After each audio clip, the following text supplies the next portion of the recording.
السلام علیکم ورحمۃ اللہ وبرکاتہ۔ ان الحمد للہ نحمده ونستعینه ونستغفره ونعوذ باللہ من شرور انفسنا ومن سیئات اعمالنا من يهده اللہ فلا مضل له ومن يضلل فلا هادی له واشهد ان لا الہ الا اللہ وحدہ لا شریک له واشهد ان محمدا عبدہ ورسولہ اما بعد فإن خیر الحدیث کتاب اللہ وخیر الحدی حدی محمد صلی اللہ علیہ وسلم وشر الامور محدثاتها وکل محدثۃ بدعہ وکل بدعۃ ضلالہ وکل ضلالۃ فی النار۔ رب اشرح لی صدری ویسر لی امری واحلل عقدۃ من لسانی یفقہوا قولی۔ اعوذ باللہ السمیع العلیم من الشیطان الرجیم، بسم اللہ الرحمن الرحیم۔ وما آتاکم الرسول فخذوہ وما نہاکم عنہ فانتہوا واتقوا اللہ ان اللہ شدید العقاب۔ ناظرین کرام، آج کی مجلس میں جو گزارشات کرنی ہیں وہ ہے وقت کی پکار، کہ وقت ہم سے کیا تقاضا کرتا ہے یا وقت ہمیں کیا سمجھاتا کہتا ہے۔ سوشل میڈیا اور رمضان کے قیمتی لمحات اللہ مالک کا یہ ہم پہ بہت بڑا احسان اور فضل ہے۔ انسان زندگی کی بھول بھلیوں میں الجھ کے، گناہوں کی دلدل میں گر کے، اس کی غلاظتوں سے اپنے آپ کو متعفن کر لیتا ہے، تو اللہ ان غلاظتوں کو دھونے کے لیے مختلف مواقع مہیا کرتا ہے۔ ان میں ایک رمضان ہے اور اس کی برکتیں، اس کی رحمتیں ہیں، جس کا ہر لمحہ قیمتی ہے، اور یہ ایک فطرتی بات ہے جو انسان اچھے موقع سے فائدہ نہیں اٹھاتا وہ بہت بڑے نقصان سے دوچار ہو جاتا ہے۔ نبی کریم صلی اللہ علیہ وسلم نے بھی فرمایا، یہ ایک عظیم مہینہ تم میں آیا ہے، اور جو شخص اس مہینے میں بھی اللہ رب العزت کی رحمت، برکت اور معافی سے محروم رہا، وہ انسان ہمیشہ کے لیے محروم ہے۔ چونکہ آج بات سوشل میڈیا کے متعلق کرنی ہے، سوشل میڈیا ابلاغ کا ایک ذریعہ ہے۔ جب سے یہ دنیا بنی ہے، ایک پہنچانے کا ذریعہ اللہ کی طرف سے ہے اور ایک شیطان کی طرف سے ہے۔ اللہ رب العزت لوگوں سے تقاضا کیا کرتے ہیں کہ من کان یرجو لقاء ربہ فلیعمل عملا صالحا۔ جو شخص اللہ سے ملاقات کی امید رکھتا ہے کہ ایک دن میں نے رب کے حضور پیش ہونا ہے اور میرے رب نے میری زندگی کے متعلق پوچھنا ہے،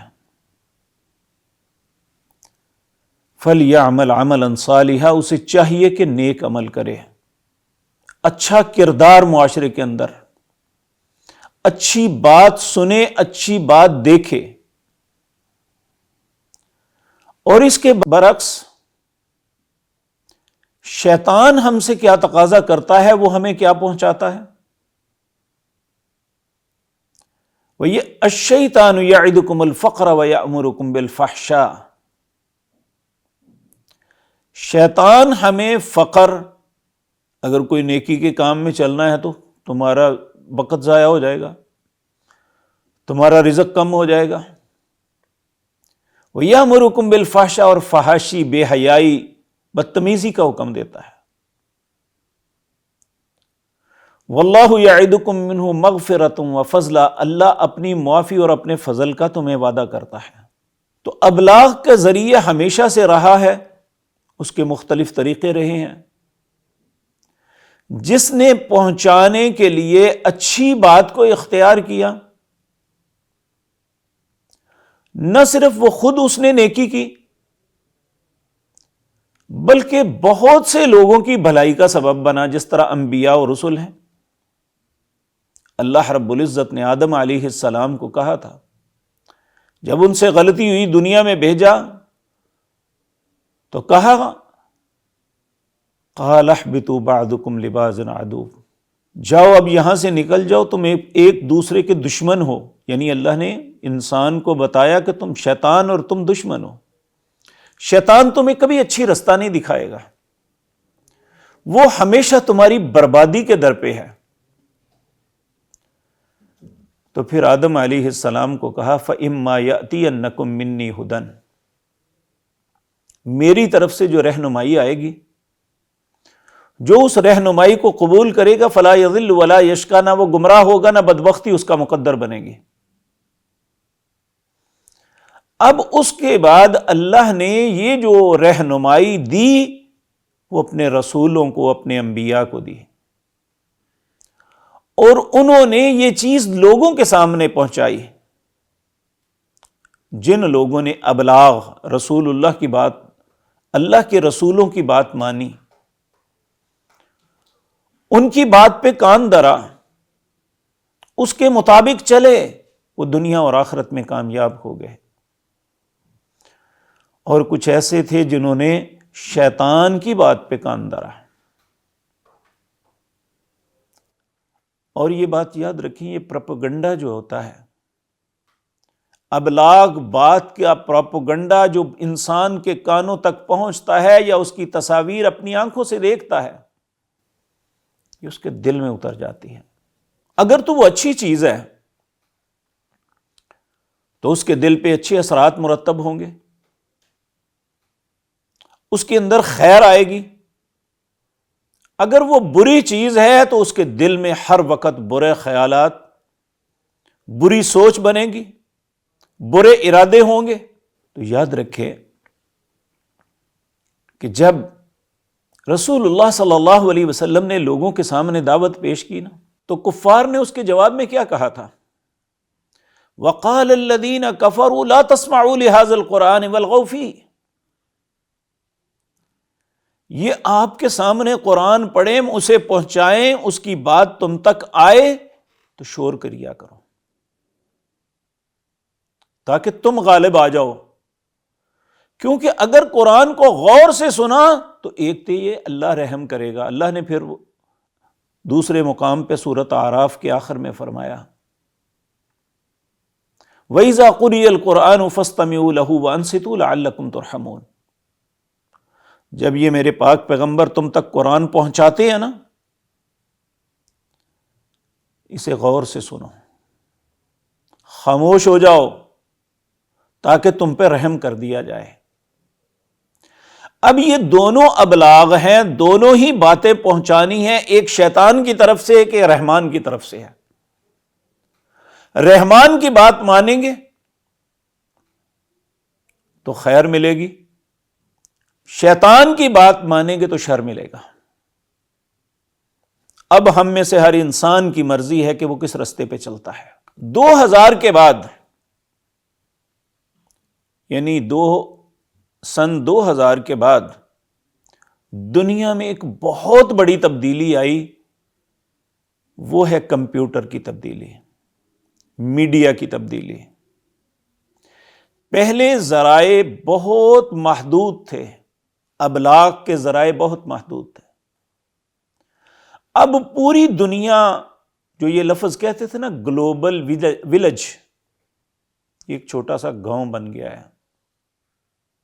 دنیا کے ایک کنارے پہ کام ہو، چند سیکنڈ کے بعد اس کی تصاویر اور اس کی خبر دنیا کے دوسرے کنارے تک پہنچ جاتی ہے۔ اگر وہ بات اچھی ہے تو لوگوں کے لیے خیر کا سبب بنتی ہے، اگر وہ بات بری ہے تو لوگوں کے لیے شر کا سبب بنتی ہے۔ اس لیے آج زیادہ محتاط ہونے کی ضرورت ہے کہ دنیا کے سارے شیاطین بھی اس میڈیا پہ بیٹھے ہوئے ہیں۔ شیطان اور اس کو ذریت پوری جد و جہد اور کوشش کر رہی ہے کہ انسانیت کو تباہ کیا جائے، ان کی اخلاق اور کردار کو بگاڑا جائے۔ پہلے لوگ کوئی پکچر دیکھنی ہوتی یا کسی ایسے کام میں جانا ہوتا تو گھر سے نکل کے کئی گھنٹے تک لائنوں میں لگ کے ٹکٹ خرید کے سینما گھروں میں یا تھیٹرز میں جاتے تھے۔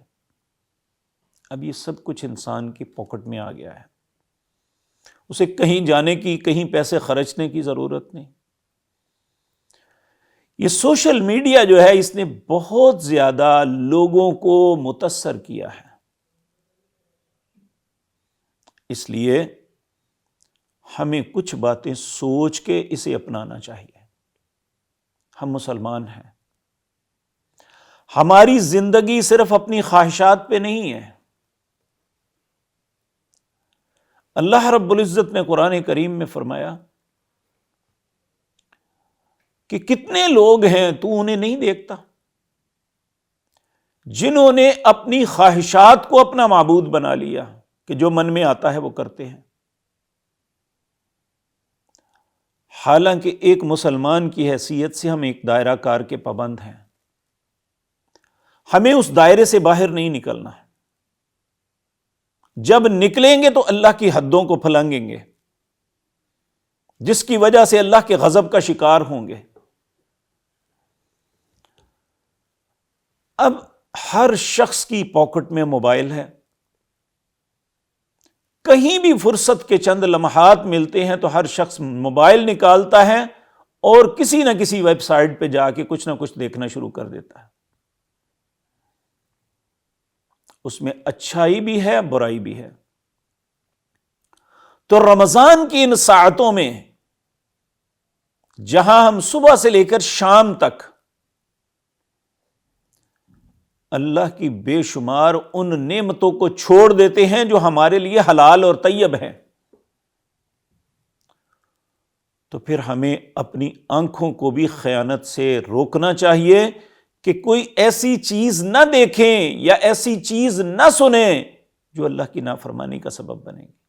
اور بعض لوگ لاپرواہی سے ایک بات کہہ دیتے ہیں، اس میں برائی کیا ہے جی، حرج کیا ہے؟ سیدنا ابو ہریرہ رضی اللہ تعالیٰ عنہ کہتے ہیں رسول اللہ صلی اللہ علیہ وسلم نے ارشاد فرمایا من حسن الاسلام المرء ترکہ ما لا یعنی، کسی انسان کے اسلام کی خوبصورتی اس بات میں ہے کہ وہ لا یعنی بات کو چھوڑ دے۔ یعنی ایک وہ بات ہوتی ہے جس کا کوئی مطلب ہوتا ہے، اس میں کچھ برائی یا اچھائی ہوتی ہے، برائی والی بات تو بہت بری ہے، لیکن جس بات کا مقصد کوئی نہیں اسے چھوڑ دے، وہ اچھا مسلمان ہے۔ بے مقصد کاموں میں، لغو کاموں کے متعلق اللہ اپنے بندوں کی تعریف کرتے ہوئے سورۃ فرقان کے اندر فرماتے ہیں وَعِبَادُ الرَّحْمَنِ الَّذِينَ يَمْشُونَ عَلَى الْأَرْضِ حَوْنًا وَإِذَا خَاطَبَهُمُ الْجَاهِلُونَ قَالُوا سَلَامًا۔ ایک مقام پہ فرمایا وَالَّذِينَ هُمْ عَنِ اللَّغْوِ مُعْرِضُونَ، وہ لغو باتوں سے اعراض کرتے ہیں۔ تو اگر تو ہم ان لغو میں پڑے رہے، یہاں میں تھوڑی سی وضاحت کر دوں، لا یعنی باتیں کیا ہیں؟ ہم مختلف گیمیں کھیلتے ہیں اس پہ، یا کچھ میچز دیکھتے ہیں۔ یہ رمضان المبارک کی ساعتیں ان باتوں میں اپنا وقت ضائع کرنے میں نہیں ہے، بلکہ ہر آن ہم دیکھیں کہ ہم اپنے نامہ اعمال میں کتنی نیکیاں جو ہے انٹر کر سکتے ہیں، داخل کر سکتے ہیں۔ اور اگر بالفرض ہم نے اس کو استعمال کرنا ہی ہے تو پھر یاد رکھیں چھری ایک ایسی چیز ہے جس سے پھل بھی کٹتا ہے، قربانی بھی ہوتی ہے، جس سے کسی بندے کو قتل بھی کیا جاتا ہے، چیز ایک ہے۔ اسی طرح اس سوشل میڈیا کا اگر آپ اچھا استعمال کر سکتے ہیں تو پھر ضرور کریں۔ مثال کے طور پہ آپ قرآن سنتے ہیں یا اس میں قرآن لوڈ ہے، آپ اسے پڑھتے ہیں، یا آپ کچھ احادیث دیکھتے ہیں یا اسلام کے متعلق کوئی لیکچر سنتے ہیں، تو یہ تو ایک اچھی مستحسن بات ہے۔ لیکن اگر ہم جو کچھ عمومی طور پہ اس پہ لوڈ ہے اگر اس کی طرف متوجہ ہوں گے تو اس کے نقصان کیا ہوں گے؟ دل کی سختی کا سبب بنے گا۔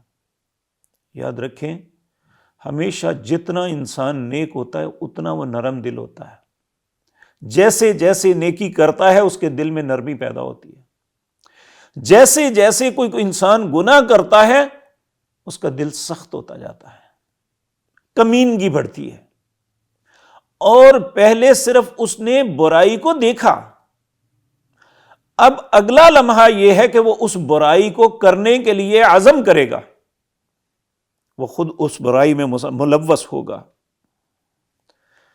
اسی طرح خشوع کم ہوتا ہے۔ ایک واقعہ یاد آ گیا، ایک دفعہ عمرے پہ گئے ہوئے تھے، ہمارے گجرانوالہ کے دو ساتھی تھے، صنعت کار تھے، دونوں دوست مل کے عمرے پہ آئے ہوئے تھے۔ طواف کرتے ہوئے ایک دن مجھے ایک بھائی نے کہا میں آپ سے بات کرنا چاہتا ہوں۔ میں نے کہا فرمائیں۔ جی سائیڈ پہ آ جائیں۔ میں سائیڈ پہ چلا گیا۔ کہنے لگے اتنے دن ہو گئے ہیں یہاں آئے ہوئے، سب لوگوں کو اللہ کے حضور روتے ہوئے آوازاریاں کرتے ہوئے دیکھتے ہیں، لیکن ہمارے ساتھ یہ کیفیت کیوں نہیں پیدا ہوتی؟ بھائی چانس یہ ہے کہ میں چونکہ انہیں جانتا تھا، ہمارے شہر سے تعلق تھا اور ہمارے قریب ہی رہنے والے تھے، میں نے انہیں ہمیشہ طواف میں دیکھا، دونوں دوست آپس میں گفتگو کرتے ہوئے جاتے تھے۔ میں نے انہیں کہا کہ کس طرح ممکن ہے کہ آپ کی کوئی کیفیت پیدا ہو؟ آپ کو تو باتوں سے فرصت نہیں، آپ اللہ کی بارگاہ میں پیش ہیں، اور اللہ کی بارگاہ میں اگر توجہ اللہ کی طرف نہیں ہوگی تو کیسے یہ سب کچھ ملے گا؟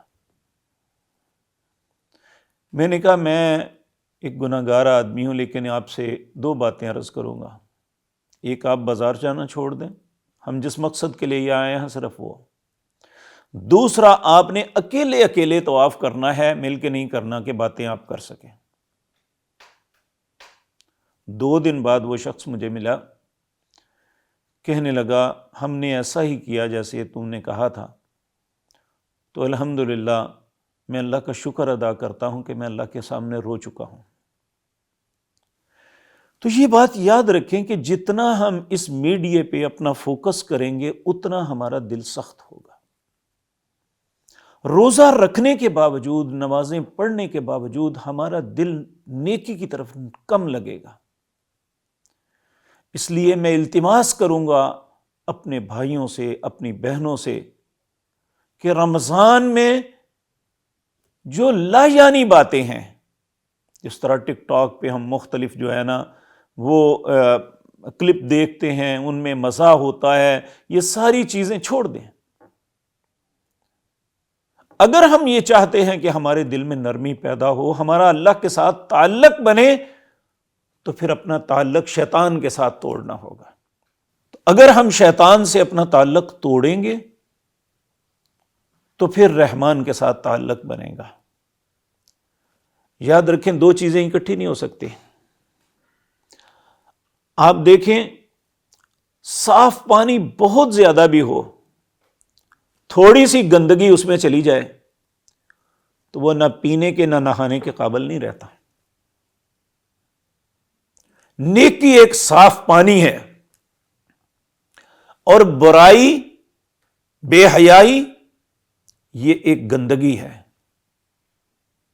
ہمیں دونوں کو مکس نہیں کرنا، اور یہ دونوں چیزیں ساتھ ساتھ نہیں چل سکتی۔ برائی اور گندگی جو ہے یہ صاف پانی کو گدلا کر دیتی ہے، اسے بدبودار کر دیتی ہے۔ تو اس لیے ہم ایسے علم سے جو ہے پرہیز کریں۔ نبی کریم صلی اللہ علیہ وسلم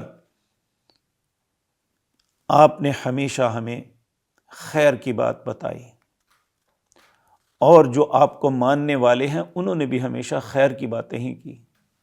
عرب کے اندر مقولہ ہے علم لا ينفع وجہالۃ لا تضر، ایسا علم جو جانو کو تو فائدہ نہیں ہے تو نہ جانو تو کوئی نقصان نہیں ہے۔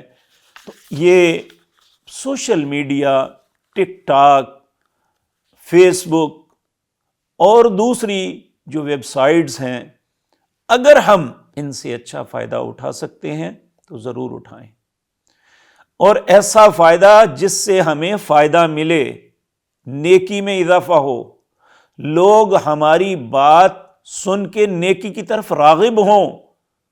رمضان میں ہمیں اپنی عادات کو بدلنا ہوگا تاکہ اس مہینے کی جو رحمتیں اور برکتیں ہیں ان سے محروم نہ رہ جائیں۔ نبی کریم صلی اللہ علیہ وسلم سے حضرت عبداللہ بن عباس روایت کرتے ہیں، نعمتانی مغبون فیہما کثیر من الناس، دو نعمتیں ایسی ہیں جو اکثر لوگ ان نعمتوں سے فائدہ نہیں اٹھاتے۔ وہ کون سی ہیں؟ الصحۃ والفراغ، ایک انسان کی صحت اور دوسری فراغت، کہ صحت کے ایام میں انسان کو اللہ کا شکر ادا کرنا چاہیے، میں روزہ رکھ سکتا ہوں، نماز پڑھ سکتا ہوں، لیکن عموماً لوگ ایسا نہیں کرتے، الیاذ باللہ۔ اور اسی طرح آخری بات میں عرض کر دوں، حضرت عبداللہ بن عباس بیان کرتے ہیں رسول اللہ نے ایک آدمی کو نصیحت فرمائی، کہا 5 چیزوں سے پہلے 5 چیزوں کو غنیمت جانو۔ اپنی جوانی سے پہلے اپنے بڑھاپے کو، اپنی صحت کو اپنی بیماری سے قبل غنیمت جانو، اپنے غنا کو غنیمت جانو، اپنی غربت سے پہلے، وفراغک قبل شغلک، اپنی فرصت سے پہلے اپنی مشغولیت، یعنی کہیں مشغول ہو جو اس سے پہلے اپنی فرصت کو غنیمت جانو، اپنی زندگی کو اپنی موت سے پہلے غنیمت جانو، کیونکہ اس کے بعد کبھی عمل کا وقت نہیں ملنا۔ آج رمضان ہے، ہم قرآن کی تلاوت کے ساتھ، اللہ کی تسبیحات کے ساتھ، اللہ کی خوشنودی کے لیے اگر سوشل میڈیا کا بھی استعمال کرنا ہے تو نیک اور خیر کے کاموں میں کریں، فضولیات اور لغویات میں پڑھ کے اپنے روزے کو، اپنی نمازوں کو، اپنے اعمال کو برباد نہ کریں۔ اللہ رب العزت مجھے اور آپ کو سمجھ نصیب فرمائے اور ہمیں خیر کا رستہ دکھائے اور خیر کے رستے پہ چلائے۔ اقول قولی ھذا واستغفر اللہ لی۔ رمضان